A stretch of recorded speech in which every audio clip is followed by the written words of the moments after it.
Hi there, First Ascent Nation. Welcome back to your favorite climbing podcast, First Ascent Podcast, a conversation about climbing. We did take the month of June off, despite my thinking that I could get a couple episodes in there. I ended up taking up the whole month of June off.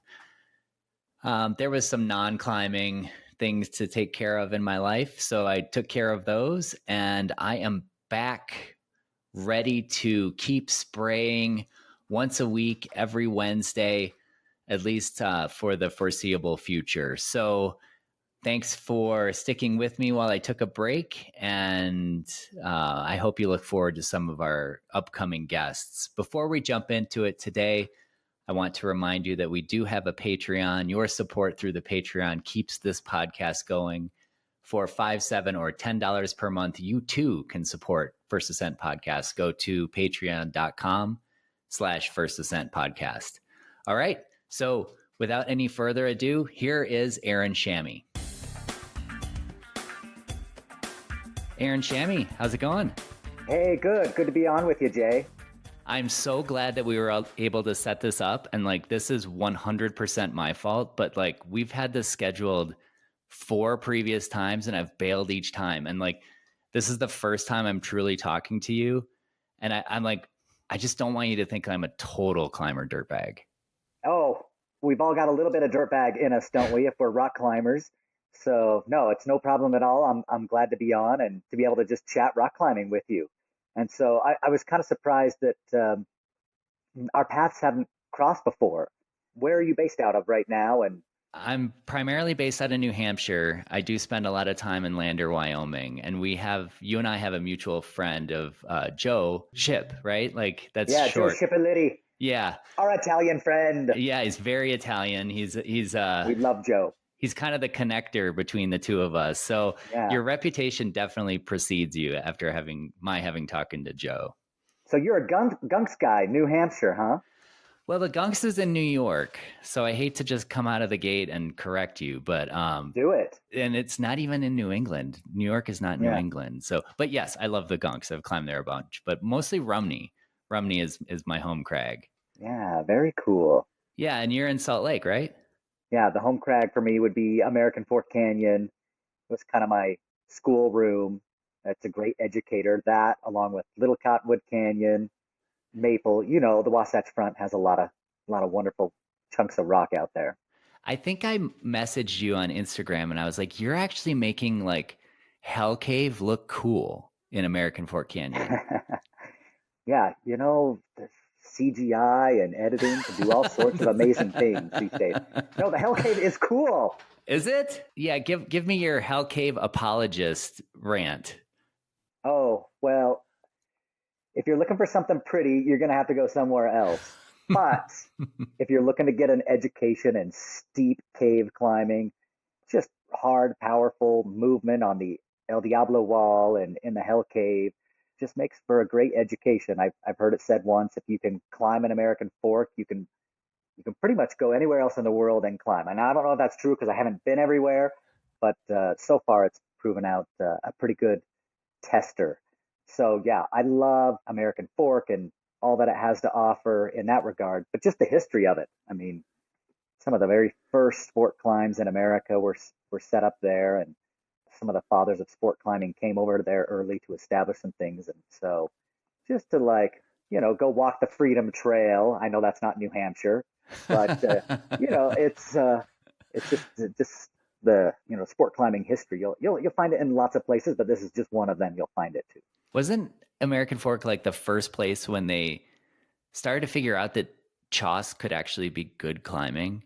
Where if you really did aggressive cleaning and stabilizing, etc., then you could potentially have these amazing caves to climb. I think I remember American Fork being one of the first places where that became clear. Yeah, just artists, great route setters that found out how to use. I mean, we have holds that we call the Sika holds. They're just glue holds. One route setter even went down to the local thrift store and found an old porcelain plate and broke it, and then put it onto the wall and glued around it and made this sharp undercling that is now just kind of this iconic hold on the wall. So What route is that? it's Inferno. It's Inferno. Okay. Yeah. This was back in the 80s, right? When they were just maybe early 90s, when they were just trying to figure out what sport climbing is, and they were breaking from trad climbing, and in some cases significantly breaking from trad climbing. Right. Yeah, and I'm really not the guy to talk to about the history. I just benefited from all the work these guys did as I came onto the scene a few years after. Everything kind of got established, and we have sport climbing. And I was just this young kid who's like, okay, like I'm new to this sport. What do I do? And they pointed me to the wall and said, go try and climb that. So I've been going to American Fork for 30 years now. Wow. Well, I actually just finished watching a video of a much younger you at the X Games. And I have to say that you're the first ever gold medalist I've ever spoken to. You're an X Games gold medalist in the speed climbing. And I just watched your speed ascent. That was an amazing moment. It was 1999, wasn't it? Yeah, 1999. So you do the math.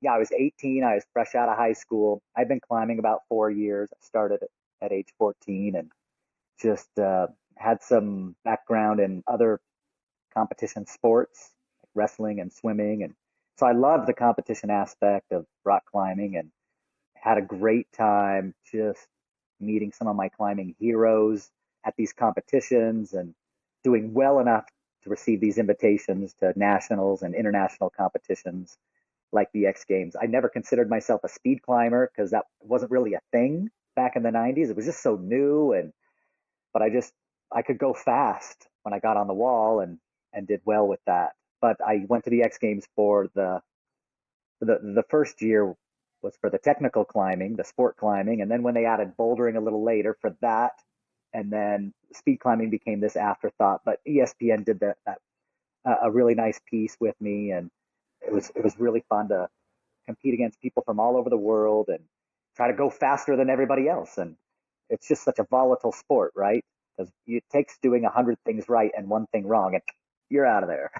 I did see the guy you were racing against. Is that the right verb? Racing on the speed climbing made like a little foot slip, and like that was it. Like you were in I then. was it. What's funny, and you're talking about the final The event for final, that the final. gold medal race. Yeah. Chris Block from San Francisco. Yeah, he made a little foot slip, and what the viewers don't know is his time up the wall was the fastest time of the day, with the exception of me, who was racing right next to him, who just happened to go faster on that particular run that day. Even with his So foot slip, like his time was the second fastest. second fastest, like he would have set a record on that wall with that run. Wow. Had I not been there racing next to him and done just a little bit better. That's amazing. And the route, so I don't know much about speed climbing, and I just know, I mean, I'm like prisoner of the moment. Like I've seen like Olympic speed climbing, and this is different than Olympic speed climbing, right? Like it was a different route, or is it the same route as back then? Yeah, it was the wild, wild west for the sport of speed climbing back in the 90s and even early 2000s. Every route was different. But now it's a standardized route around the world, and racers get to practice it at home and really dial in every micro movement and create a science out of it. I remember one speed climbing event. This was a national speed climbing who's the fastest in the nation, and they brought climbers out of isolation. They tied you in.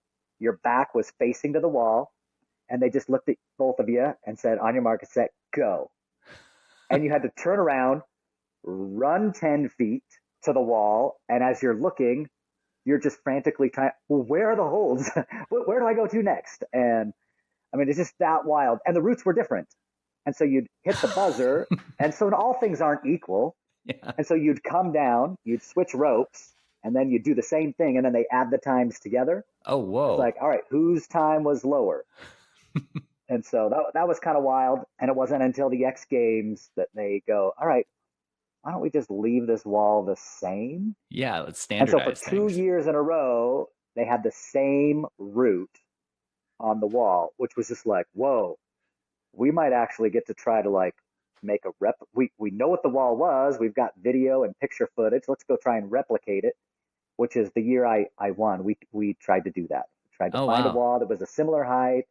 We kind of put a hand sequence together that was similar, and I spent a couple of weeks running up that while I was still doing my bouldering and sport climbing. I finished the day out with just trying to go really fast.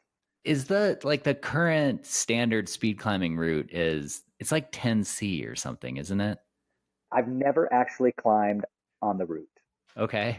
I don't know what the standard route is. Somebody smarter than me would know. It looks harder than 10C to me, but not harder than 11C. Right, sure.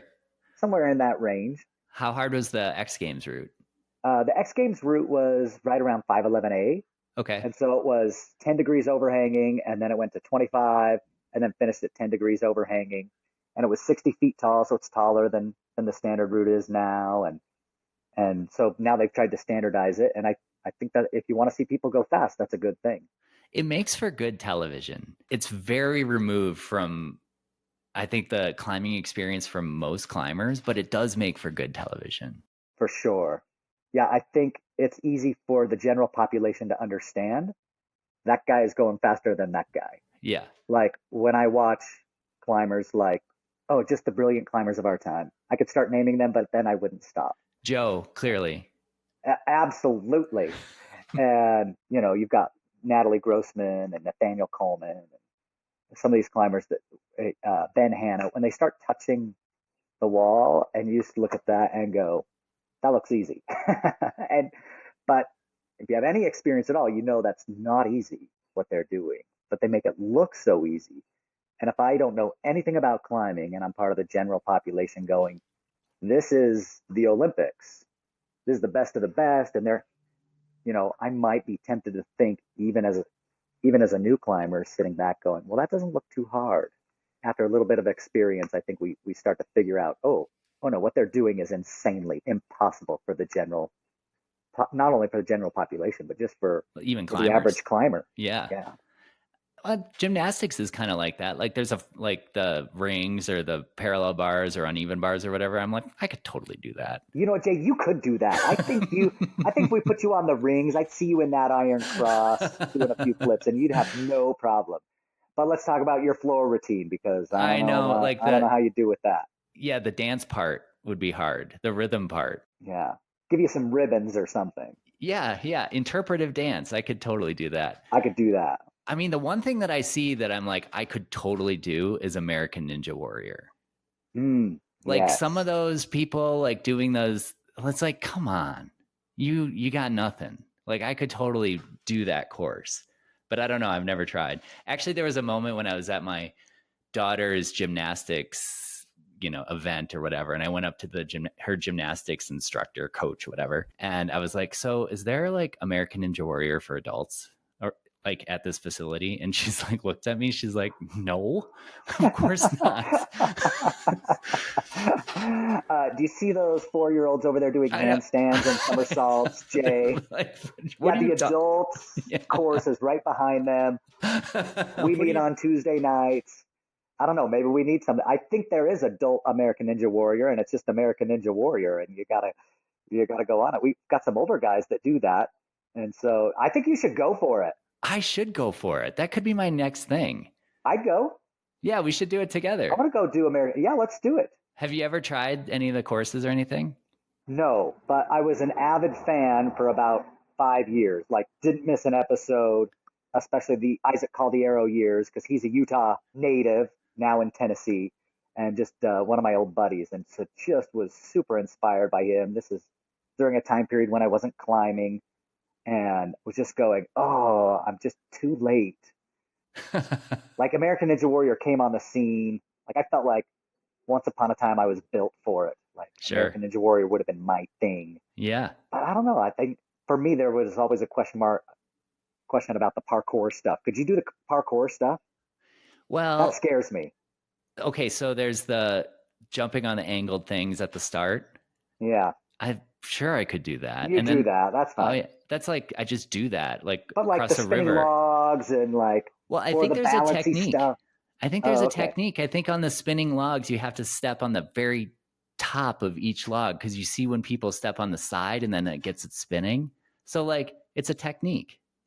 Okay, then we've got to figure this out because I was like, okay, I could do like kind of the upper body stuff and Yeah. the more climbing elements things get me excited. But I'm like, but then I go step on one of those spinning logs and I'm out of there. And so yeah, I need to talk to you more about this. It would stress me out not to use chalk. Oh, are you not allowed? I don't see anybody use chalk. Like, Hmm, and they're I like guess that grabbing makes these sense. plastic holds and it's like, how are those not super smarmy?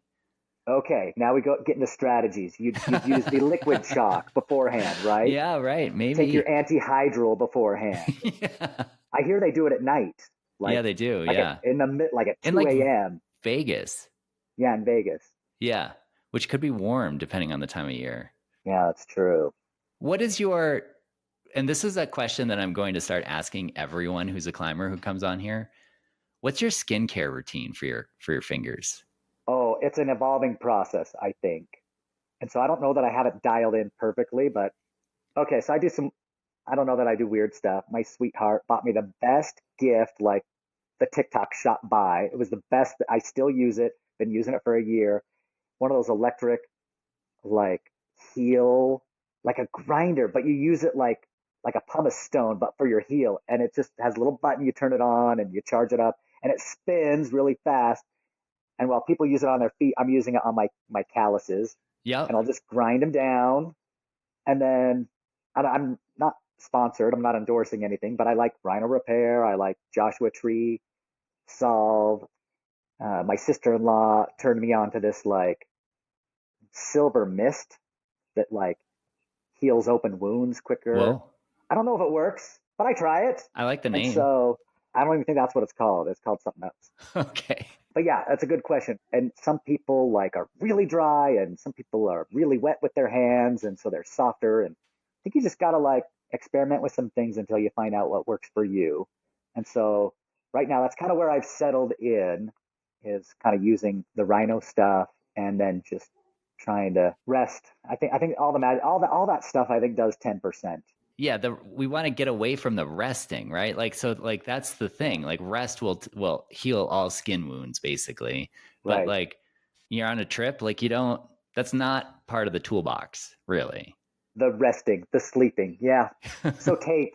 You Tape. you open up a window, you just tape it, Yeah. and then you just go, hey, I like pain. I don't know. You do something to just to keep going, and then you just go, I can sleep and my skin can heal the week I get home. Yeah. I don't know. What are you doing for your skin stuff? I think I've got the same grinder that you do. That's like Oh, a okay. heel callus grinder. And what I've been doing is I've just been preemptively grinding, like just sort of wearing my skin down, not just the calluses, but just sort of the skin where I would be grabbing the rock, and then putting working hands.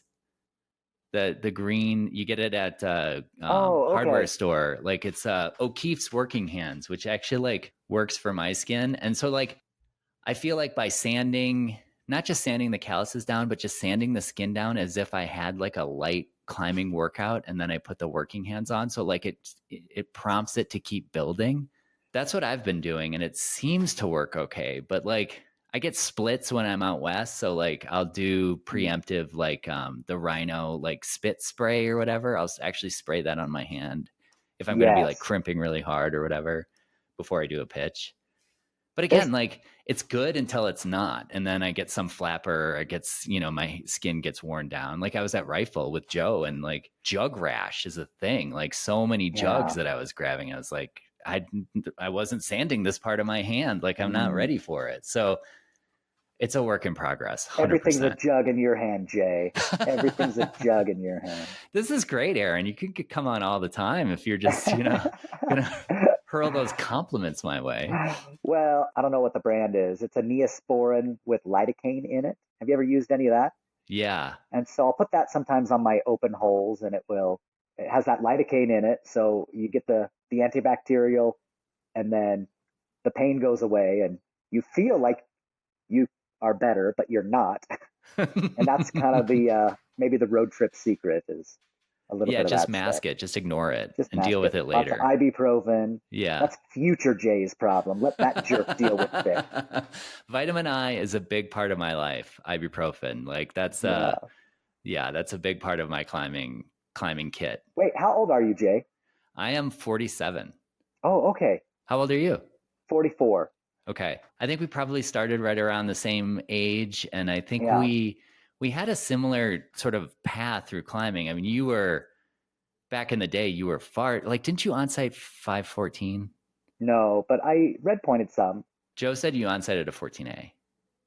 Joe, man, he's such a good hype man. Let's go, Joe. That dude just did loser. Which is not nothing in It's Maple. not nothing. Yeah. It's a serious Maple classic test piece. I was really proud of him. And a sandbag at it, right? Yeah, for sure. Yeah, so you climbed really hard and then you took time off, right? Didn't you? You took how long did you kind of take off from serious climbing? I've taken a few breaks throughout my life from when I started climbing. The first one was to serve mission for the Latter-day Saint Church. So 2 years, I was no climbing at all. And that was from age 19 to 21. And then I came back and really got back into it and did some of my hardest sport climbs. I didn't compete during this period of time. But I also like got married during that period of my life and we started having kids and I was still trying to rock climb, but also provide for this new growing family. And I remember one of the last great hurrah. I didn't know it would be the last great hurrah was this road trip in this motorhome that Stefan from Red Chili, Stefan Glaubitz, like rented, and a bunch of climbers jumped in. Ben Moon was one of them, and we just traveled around the Western United States, just like touching rock and trying to climb really hard. And then it was shortly after that that my son, who was about to turn 3, was diagnosed with leukemia, and so that took. Mm, I mean, my life just changed overnight. I realized just how fragile, like, all of the things in our life really can be sometimes, where we just go, yeah, here's who I am. And learning how to understand, like, climbing, I had to be careful to not wrap up so much of my identity in something that could be taken away from me like that. Because it was. And when I say taken away, I just mean, like, it's perishable. Life Yeah. circumstances can just take this thing that you love, and if you wrap your identity up so much in, like, this is who I am and what I'm all about, and then it goes away, like, oh man, I think you find yourself into trouble really fast just as a person.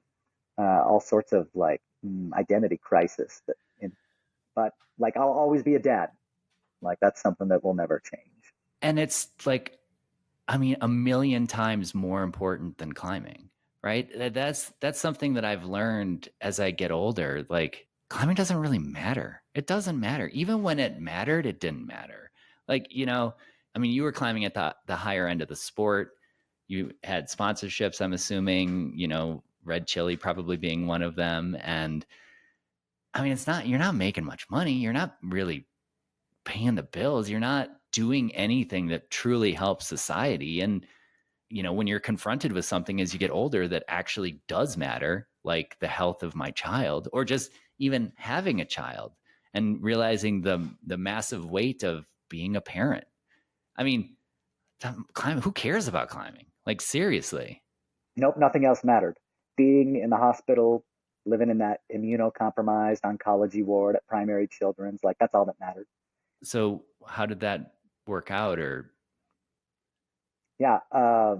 So he went through the protocol for APML leukemia and was on some form of chemo treatments for 2 years, and then would go into complete molecular remission. And now he turns 20 this year. He discovered rock climbing as an older teenager, 16, 17. I mean, he grew up with a climbing gym in his house, and it took this training wall right next to his bedroom for him to be like, well, I'll start trying this. Dad's wanted to get me into this, and then he did. He found it, and so I've had 2 of my kids discover rock climbing, and that's been really fun. And so he discovered rock climbing as a teenager. How old was your other kid when they discovered rock climbing? yeah, Ashlyn discovered it a little bit earlier because I'd drag her with me, when I would coach at the gym, and she'd boulder around, and I think she's always kind of had a little bit of a love for it. And she's done it off and on over the years.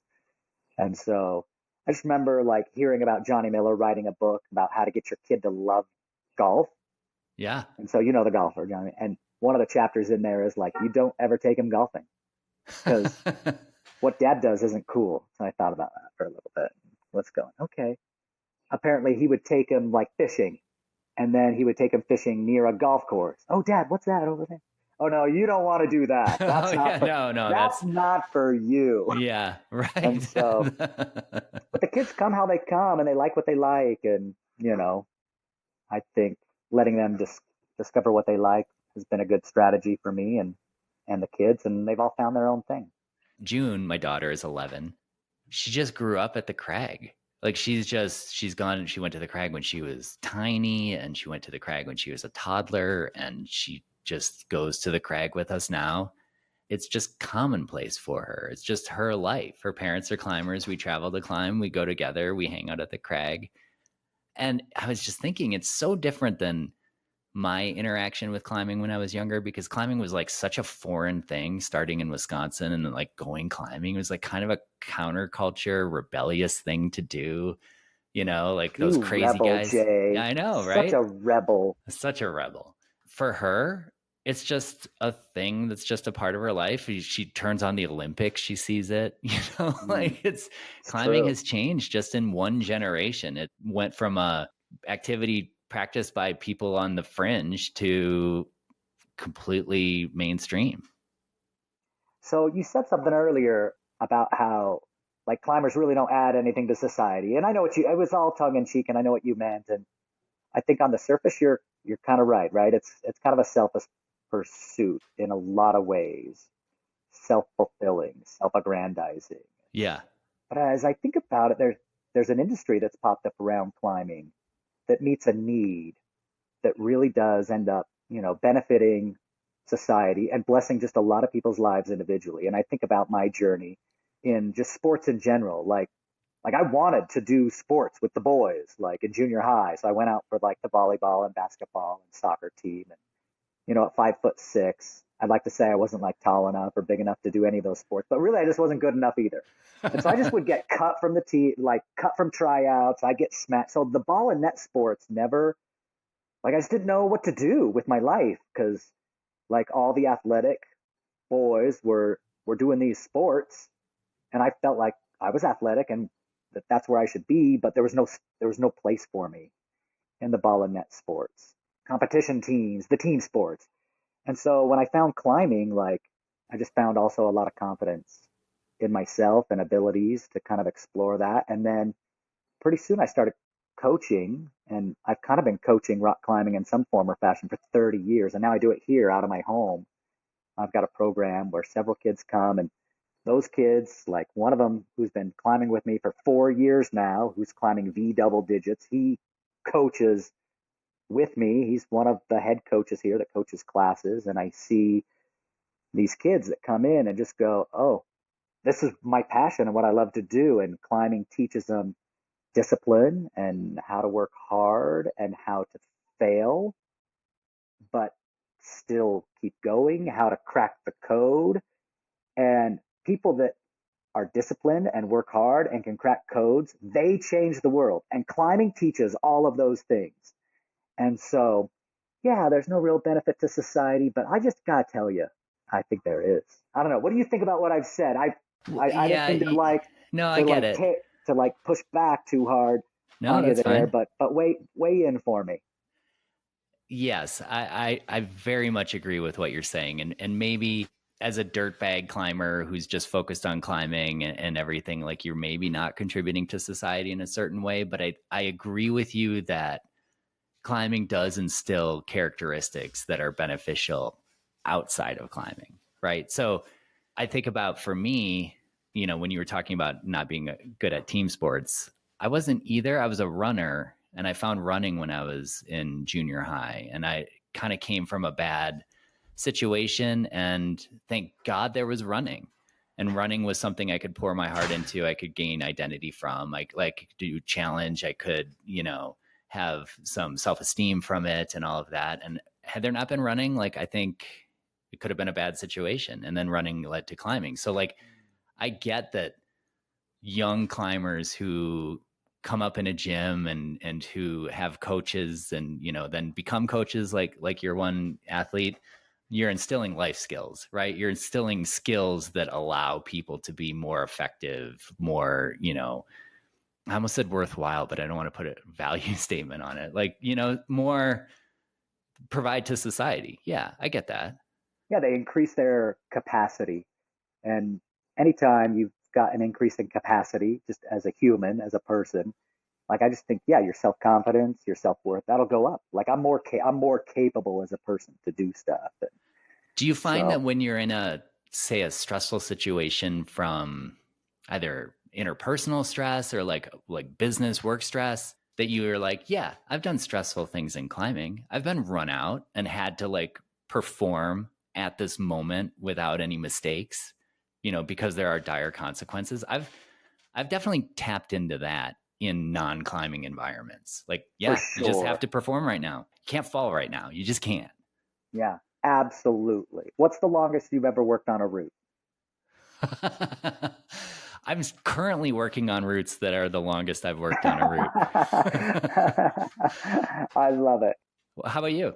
As part of my comeback to climbing, my last 5 years, this journey that I've been on to come back to climbing, a few years back, I think it was 3 summers ago, I was working a route in hell called High Water, 513C. Oh, I get it. Like hell or high water. Is that kind of Yeah, the play on? that's Yeah. yeah. They've got all sorts of play on words there. See, it's so good. Go to hell. Go to hell, Go to says the very religious guy, which we're gonna get to. well, what's it like there? It's hot. It's I'll tell you that hot much right and now. glued, evidently, and with Yeah, like lots of plates glued to glue the wall. there. There's just one. It's not everywhere. It's just Oh, okay. one. All right. We needed one hold right there, I All think. right, got it. And it's integral. It couldn't have been done without the plate from the thrift store. And if I didn't point it out to you, you wouldn't even know. It was such a good glue job. It looks like the rock. It looks like yeah, you wouldn't even know. Well, and as a quick aside, I think a lot of the criticism of quote manufactured routes is that the people didn't do a good job with it. It's a Mm, craftsmanship sure. criticism. I can guarantee that you've climbed on routes that you would think were not manufactured that did have some, let's just say, Totally. help, but it was done well, and you can't tell. Yeah, there's definitely some artistry to it. But I don't know whether the aesthetic of it, whether it's pretty or not, or whether I can tell or not. I think every route is an education. And, whenever I see like a route, as long as it's a safe route, there's not chunks coming off of it. The 1 star routes, like that don't scare me. Like that just means that it's probably going to educate me and teach me something about my climbing.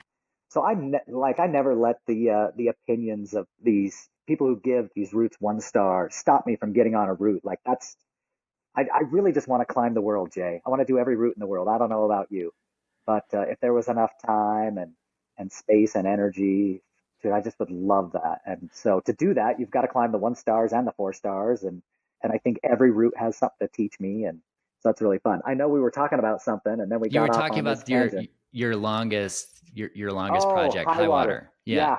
Yeah, as part of my comeback. Yeah, yeah, yeah. So if we're going back to hell and on high water, yeah, it's a really tough route. And I just felt like I was so close for so long, but it ended up taking me 32 days of work. And so that's the longest time I've ever spent on a single route. It definitely became a milestone route Sure. because, as you know, rock doesn't change typically. Yeah. But when you push yourself, like that's all we do. You and I, we show up to rock and we push ourselves or pull ourselves against this rock. And the thing that changes is us, right? We get stronger. Hopefully we learn some techniques and movement on how to be efficient, and we strategize and we crack the code, and we change when we show up to a route. And so that was a milestone to be on a route for 32 days. And we filmed every ground up attempt, and I fell 100 times. Wow. And on my we didn't know this till we went back later and counted, but on my 101st try is the time I did it. Wow. And so we put together a fun little Instagram video where all you do is see me in 90 seconds fall 100 times. It's just airtime. It's just 100 times of falling on this route. And I mean, what persistence, what sort of grit and determination, like that is a life skill. 100%. Well, and that's what we were talking about, right? Like, what do you take? Like, what have you done in climbing that you then take with you and can apply to your life? So, when you're having a hard time at work or with the boss or at home or with the kids or there's a problem that you've got to solve, you just go, oh, dude, I went to hell and climbed high water. I can do this. Whatever you want to throw at me, like, yeah, I've been in deeper waters than this, or at least I have the skills to stick with something that is hard. Where largely in a society we like to rescue you from the hard things. Think we have a rising generation that gets rescued a lot, where maybe we should let you swim a little bit more before we. And I don't mean like if your life's on the line, anything like that. I just mean like Yeah, sure. let's see if you can figure out how to. And I'm here to help you. Like let's Yeah. coach you through this. But I'm not going to solve it for you. You need to be the one to solve this because at the end of the day, I see that being so important for the current generation. I mean, we're about the same age, Gen X, maybe borderline Gen X, millennial. And like, I remember as a kid just heading out on my bike for the day, like biking around totally. town. And I was literally a latchkey kid, like let myself in after school and then make myself a snack and like, watch Family Ties on TV or whatever. And Family Ties. Oh, TGIF. yeah, right. Let's Blossom, go. Yeah, My Full Two Dads, House. Full Yeah. House. Yep. Oh my gosh. But the helicopter parenting now and like you said, just avoiding struggle and rescuing kids from situations that could be creating grit for them. Right. I'm not saying a kid shouldn't be rescued. Like, there's definitely times when the kids have got to be rescued. Sure. But if you can let go just a little bit and allow them to simmer and bake in their problems, because I don't know, if you're an adult looking at a kid going through something hard, don't you also, as an adult, know that what they're going through compared to what they will go through over the course of several decades of their life to come is going to be way harder? And there's no need to, like, if you really want what's best for them, then you want them to push against that rock and build that muscle that they'll then use later one day when something really hard happens, like Dr. Swinson comes and says, I think your kid has leukemia. And you just go, okay, this is going to be the biggest climb of my life. And well, I don't know if I'm going to make it to the top or not. I don't know what the outcome is going to be, but we're going to face it head on. We're going to strategize about this and we're going to work our way through this. And we're going to take it one send burn at a time until we red point. And if it takes 100 times, if it takes 200 Yeah. times, like you're going to get through it. We're going to get through it. And so, yeah, I don't mean to lay this indictment on the rising generation or current parenting methods, and not all parents do that. I'm just saying that if you do have any parent listeners out there that that might want to rescue their kid in their small problems, then you're going to have to be there for the rest of their life. And I'm until they'll have to die first because you'll have to solve their problems all the way to the end, or you can have just a little bit of foresight and go, one day I'll be gone and they'll have to do this on their own. Will they be able to do this without me here? And how do I help prepare them to do that? And that is to stand right behind them as their belayer. You're not climbing for them, but you're ready to catch them when they fall. You're there to help them see the beta. Like, okay, like, dude, you missed this like bomber knee bar right there. Let's try this. Go back to school. Let's start by just taking accountability and turning in your homework. You can do this. And so, anyway, this is a climbing podcast, not a parenting podcast, right? Okay, I don't know what we're doing here. Well, I think that I've definitely been learning about life through climbing. And I think that climbing is a way to, learn how to deal with these problems and learn how to, have a structure in which to create your life in a certain way. And maybe that's a good segue to like your path, both professional and spiritual path into, do you work for the LDS church? Like, what is your position in the church? maybe it's just easiest said like this. So I first and foremost just consider myself a disciple of Jesus Christ. I love him. He's my savior. He's my redeemer. I know that religion is a very personal topic for a lot of people. Their relationship with God is something that's feels like it's very mine. And so part of that relationship that I have with him led me to want to share the gospel message with others. Hence my mission, where I left climbing and pretty much left everything for 2 years to go live abroad and learn a new language and share the word of God with anybody who would listen. And about 10 years later, I found myself with an opportunity to, I guess you could say, have a ministry or be employed by the Church of Jesus Christ of Latter-day Saints as a seminary teacher and institute instructor, where we teach young people, grades 9 through 12, and then young adults age 18 to 35. And so I'm at the university now where young adults come into a classroom setting with me and we address topics. They ask questions. We read scriptures together, and it's kind of, most of that is usually done by volunteers in the church. I do it full time. So I don't know that I'd call it a profession as much as I would a vocation. And I certainly feel a little sense of life calling to help build bridges for those that come after me, that they can cross and get answers to their spiritual questions and figure those things out. So some of these things we've been talking about in terms of like cracking the code and learning to do for yourself, and not like I think we do a lot of that in these spiritual classroom settings where we just go, hey, I'm not here to tell you what to believe, but I'm here to just help you figure out your own relationship that you want to have with God and with Jesus Christ. And so I don't know. Do you have any follow-up questions about that, or what do you I have think? Where are so you many coming from? questions, Aaron. I have so many questions. So Okay. my first question is, you're a climber. You've been a climber for a long time. You've climbed at very high levels in very brightly lit arenas, and you've been around climbers. You just talked about, being in a van with, a number of famous climbers traveling the country.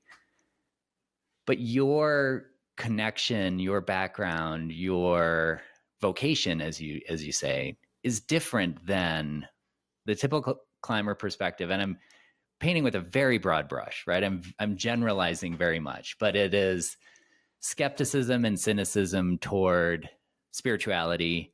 I mean, it's cynicism toward everything. When I say I'm a Green Bay Packers fan, so many of my climbers are like, I don't even watch football. And it's like, well, that's too bad, because it's enjoyable to watch, So I have so many climber friends who are atheists, agnostic, aggressively so in some cases. And how do you feel you fit into the climbing community coming from this? I mean, again, I almost, like I said, I don't have the language, but maybe different, background than this perspective. Yeah, you don't have to climb with me for very long before you kind of understand that I kind of have a faith-centered journey, and that's the way I live my life. And that might manifest, you might notice some different things. Does it feel isolating? It has not, I mean, 30 years, it hasn't been isolating at all. And I find climbers that have a lot of faith and are spiritually centered and believe in God, and they may call it different things than what I call it. But I have found people to be very respectful. Climbers, I think, are just some of the best people on the planet. They're kind, lovely, open-minded people like you. I think they're not as courageous as you are. Again, you can come on anytime, Aaron, if you just keep going Well, to. I don't think they want to ask me, but they don't know how. They don't have the language for it. And they don't even have the language to say, I don't know what to ask, but I'm curious and I want to ask you questions. And so.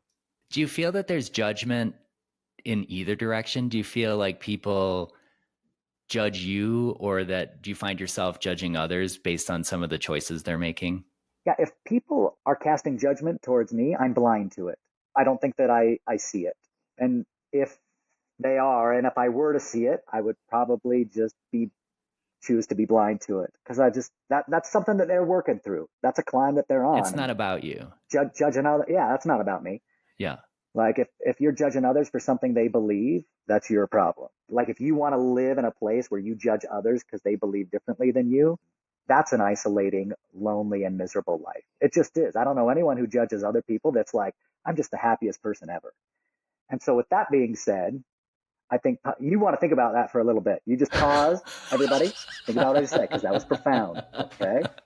I'm thinking of an example where that's incorrect. I mean, Oh, I stopped drinking 3 years ago, and yeah. I mean, it's never really a thing, but I was like, I don't need it. I'm just not going to drink anymore. And now when people are like, I'm going to the bar, I'm like, I don't drink. Then they're like, I find myself judging them for going to the bar, and I'm okay with that. You're okay judging them going to the bar. Oh, okay. Totally okay with that. Yeah, that's fine. You know what? Then you're not a miserable, grumpy old miser. I retract. I just mean like just as a part of an individual's character, like if they want to just like look at the way other people live their lives or believe and cast negative judgments towards them for that, I think that's a lot of wasted energy Yeah, absolutely. over something you don't have any control. So with that being said, I think a lot of my Christian discipleship leads me to just have no judgments for anything that they're choosing to do with their lives. So I think that answered both of your questions. Like, Yeah. no, it doesn't bother me when or if people are judging me. And if they do, that's a them thing. Mm-hmm. And then I try really hard not to judge others for the way that they live their life, even though it can be it can look a lot different than the way I choose to live mine. What do you think about climbing and the culture? And maybe we're moving beyond that. Maybe climbing's growing up in a certain way, Hmm. but there is a climbing culture of like hedonism, ne'er-do-wells, Jim Bridwell on acid on El Cap, and it's spoken with reverence and positivity that climbing came from this. And the little I know about the LDS philosophy, mindset is that, no alcohol, no drugs, no caffeine. Is that also a thing? No, that's not a thing. There's no caffeine commandment, but yeah, there's a code of health. I think a lot of major religions around the world have kind of a code of health. It's left up to each individual member to kind of be like, okay, like you're not forced to do any of this, but if you will do this, like you'll be healthier in your life, right? You've been given this body, so we have stewardship over this mortal frame. Take care of it, you know. And so yeah, I mean, our Jewish friends, they've got a code of health, and so do our Muslim friends, and the Latter day Saints have one too. They just got specific with like, some directions like no alcohol, no drugs, no coffee or tea. And so I think a lot of the caffeine, Oh, okay. So it's not caffeine specifically. It's coffee or tea. that's right. Interesting. Where does that come from? Okay, how much time do we have here, Jay? Not I enough, not enough. But hopefully, without doing a disservice to the history, is some of the early leaders of the church found themselves in a room studying spiritual things, and the room was so full of smoke you couldn't see across it because they were all smoke. Like everyone smoked, drank, chewed tobacco. And one of the leaders' wives went in after and saw this. Many of the men had missed the spittoon, the tobacco on the ground. Like, I don't want to clean this gross. up. Yeah. And so, whenever you have a spiritual question, the best place to go isn't horizontal, but vertical, right? Dear Lord, what do you think about this? And he goes, okay, well, yeah, you should probably avoid tobacco for these reasons. I mean, this was back in the 1830s when there was no science out on it. So it had to be spiritual, right? It had to be a test of faith and obedience. And I'm going to do what the Lord asked me to do because he's the one asking. And that's just my faith and my trust that that's what he wants from me. And so, yeah, no alcohol, and it wasn't initially given by way of commandment, but just by, hey, here's a code of health that'll help your bodies.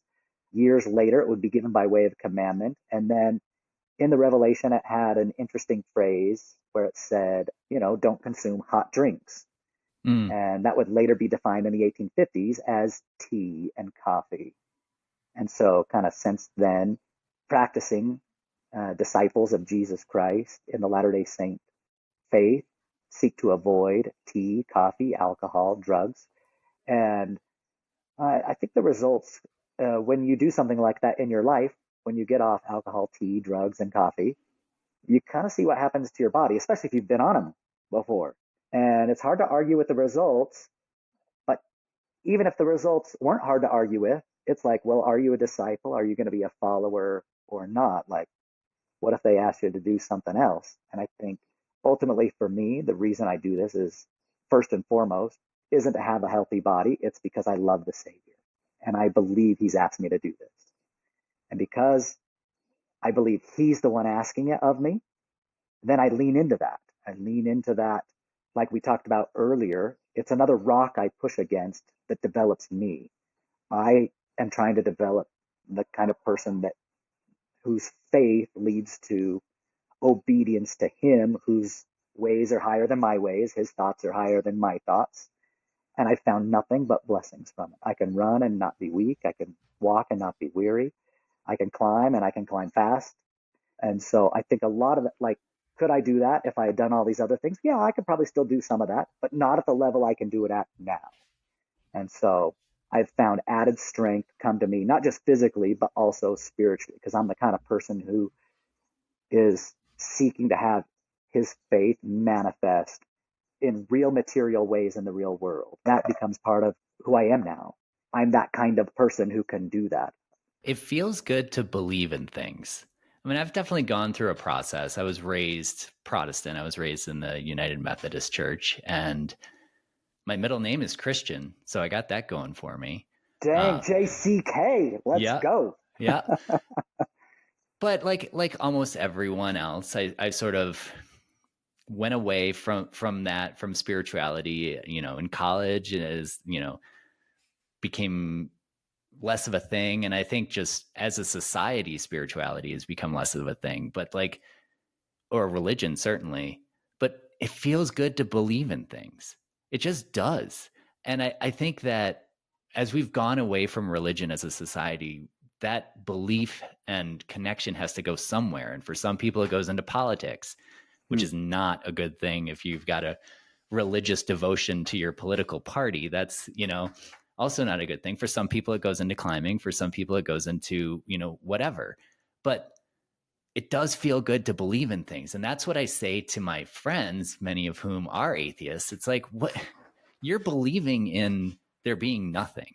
Like you have faith in that there's nothing. I was going to say you have faith in nothing, but like you have faith in the concept of nothingness, in the same way that people have faith in the concept of there being something, spiritual. And yeah, it just feels good to believe in things. And I see in Lander, there's a pretty sizable LDS community, and they look so happy. I don't want to other them and say they, but it's not my culture. They just look so happy and healthy. Well, I like how you said that. Like, it feels good to believe in things. And like, why? Why does that feel good? Maybe something to, that's a personal question for you to like explore. Like, maybe Because it like feels good to have hope. cynicism it just gets old, right? Like Oh, for sure. Who wants to be around that guy, by the way? Yeah, right. Sorry if you're that guy. Half my listenership just shut off this pod. I think you'd be surprised. We don't talk about it much. And I think we're afraid to talk about it for the fear of what people will think of us. And I think we've got a deep desire to connect and to be liked. And so sometimes we fear that if I put my heart out there and be vulnerable about my beliefs, that I might be ridiculed or rejected because of them. And no one wants that. But like where we started this podcast in talking about how climbing is perishable and can be taken away from you like that, something that can never be taken away in terms of my eternal identity is I'm a son of God. I'm a disciple of Jesus Christ. I get hit by a car tomorrow, can never climb another day in my life. I'm those things. And if I'm rooted in something that can't be taken away from me, I can move through this life with great confidence and hope and belief and assurities that, like you said, feel good. Like it feels like it'll be okay. Like I can tackle a lot of the tough life, not all of them, but a lot of the tough life things that come my way, and tough questions that might come my way about, life and life hereafter. So you also said something really important about it takes faith to believe in nothing. It kind of really does. Are you so sure that there's nothing there? Like, you better be so sure. And then what? Right. And then if you're totally sure that there is no creator, and by the way, if you look at any scientist that works in statistics for the fine-tuning theories of this earth and universe, you know what the fine-tuning theories are? Like, if we're just so many percentage points different in terms of our distance from the sun or moon from the earth, or the atmosphere is made up of just micro percentage differences in either direction, life doesn't exist. And so scientists really study the statistical odds of this, us all being here by chance. They're just astronomical. And they go, oh no, the fine tuning theory suggests that this was created.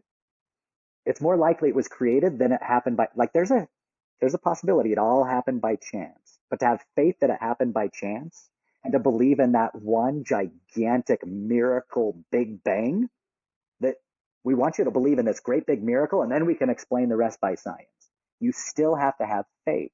So either you have faith in a big gigantic nothing to which you will return when you die, or you have a faith in a creator that has a purpose and a plan for this world, this mortal plane, and a plan for you and the life hereafter. So you get to choose like what you want to believe in. There's Pascal's wager, Yeah. right? Which is you can either believe in it or not, but wouldn't you rather be in a situation where when you die and then you just happen to believe in it and it was true, rather than being in a situation where you die and you didn't believe in it and it just happened to be true, right? So like, what are you risking, you know? Yeah. Well, you're risking maybe striving as a mortal, going to church. Did you waste your time doing what? Learning how to become a better person. Oh, boo-hoo. So you became a better person. And it didn't work out in the life hereafter. You could spend that time on the kilter board. You truly could, but we all need rest days. And the seventh day is a good one. That's a challenging concept for me. Well, Aaron, we've been talking about a lot of really big concepts, but I have a great man. Potentially the hardest question of the entire podcast and the most important one. Are you gates in or gates out? Oh yeah, this is the most important question you've asked. I was for sure. This was all leading up to this question. I feel very strongly about this. Probably more strongly than anything else in my life. If you don't do it like this, I won't judge you, but I will question your abilities. I'm definitely a gates in guy. Yes. Because as you come off, like the hand doesn't have to, like I don't need to do anything with my hand and it goes right into the bolt. Gates out, it feels like I need some extra motion. 100%. And so the motion of the carabiner goes down to go up if your gates out. Yes. So it's extra movement. It's micro movements. But when you are old and weak, like I am, Me then too. you need to dial in every efficiency possible. Exactly. Well, that, Aaron, is something that we absolutely agree on. Yes, high five. All right, Aaron. Thank you so much for stopping by. This was a great conversation. I appreciate your openness for these questions as well. Yeah, I'm grateful you and Joe Shippoliti connected. Glad he connected us today. Same. All right. Thanks, Aaron. Thanks for listening to this episode of First Ascent Podcast. If you liked what you heard, please rate and review us on your podcast platform. This is what keeps us going. And if you want more content, we have a Patreon page. You can search First Ascent Pod on Patreon. And finally, you can follow us on Instagram at First Ascent Pod or my personal Instagram at JAYKNOWER. Thanks so much and keep sending.